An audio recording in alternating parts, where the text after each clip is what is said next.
La première idée, c'est de redémarrer le cœur de ce qu'est la chimie grenobloise, c'est-à-dire en fait la production de chlore, de soude, d'acide chlorhydrique avec le sel de la mine de sel de Haute-Rive. Il faut savoir qu'à Grenoble, on a une chance incroyable, on a des barrages juste au-dessus qui produisent une énergie décarbonée et pas très chère, et on a une mine de sel qui amène le sel en tuyau jusqu'à ici.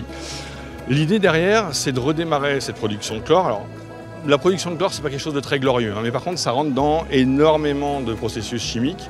La production de soude, c'est pareil, quand vous mangez des pâtes, quand vous donnez manger à votre chien, vous avez à un moment utilisé de la soude, les batteries utilisent de la soude. Donc en fait, on va faire, si je puis m'exprimer ainsi, presque les pelles et les pioches de la chimie de demain. Donc c'est pas très glorieux, mais c'est extrêmement nécessaire pour tout ce qui se passe en aval. Mais on ne va pas le faire simplement en redémarrant, suite à un dépôt de bilan ou une faillite.